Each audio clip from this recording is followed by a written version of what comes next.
Okay mga didilis, magandang umaga. Magbibigay lang ako ng reaksyon na sa napanood ko ngayon. Kawawa naman yung patrolman na napanood ko nung una, no? Ito na nga ba yung sinasabi ko eh, no?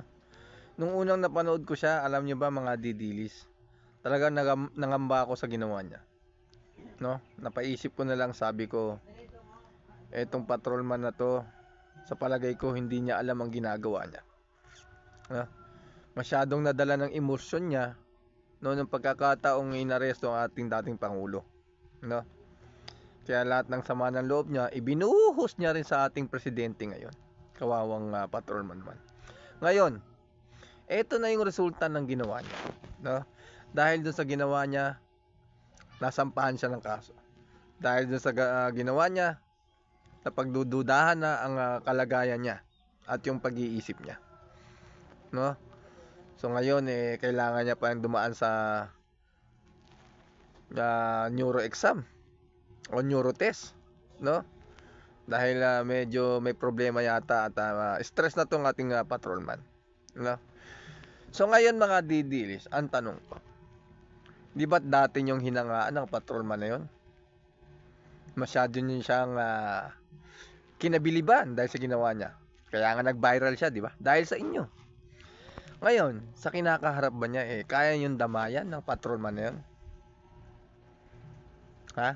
Kaya nyo ba siyang ipagtanggol sa ginawa niya? Kaya nyo bang suportahan yung pamilya niya kung sakasakaling mawalan siya ng trabaho? Kasi panigurado, yun ang mangyayari sa patrolman na to, no?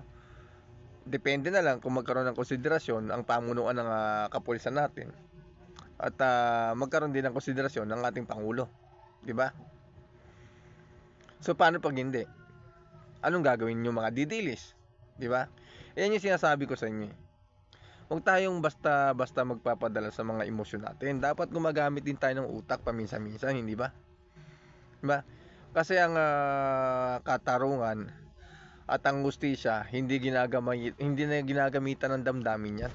Kasi dapat ang nauuna diyan hustisya talaga. Di ba? Kasi kapag inuna ang damdamin yan, mawawala na ng katarungan ang lahat ng ginawang kasamaan. Mawawala ng hustisya kapag nagkaroon tayo ng konsiderasyon dahil ang inuuna natin ay damdamin, hindi ba? So dapat maging ganun tayo, no, sa pagdedesisyon at sa paggawa ng mga bagay-bagay. Sa huli tayo din naman ang magsisisi. So kawawa naman, no, kawawa naman ang patrolman na to. Dahil sa nangyari. Dahil sa bugso ng damdamin niya, ito yung resulta ng ginawa niya. So mga didilis, ulit-ulitin ko, sana man lang kahit pa paano gumamit na kayo ng utak. Lalo na yung mga didilis dito sa TikTok. Please lang, kasi naririnig ko kayo, parang napakatatalino niyo na sa mga nangyari, ano? Parang talagang may alam na alam kayo.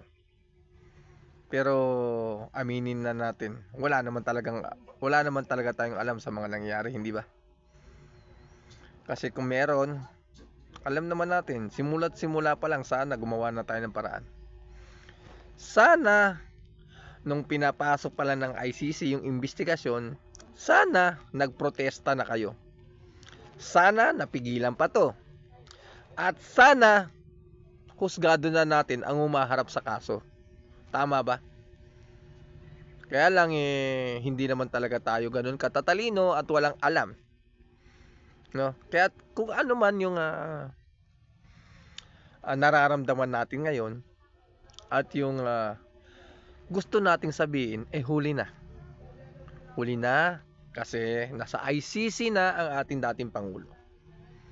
So mga didilis, kalma na lang tayo at hintayin natin yung pangalawang yugto, no? Yung susunod na yugto na mangyayari. Please lang sana gumamit na kayo ng utak. Alam ko naman marami sa inyo matatalino talaga. Kaya lang nagpapakabobo kayo para lang ipagtanggol ang isang tao na alam nyong mali ang ginawa niya simula't simula. Please lang, maawa naman din kayo doon sa mga humihingi ng hustisya. So yun lang mga didilis.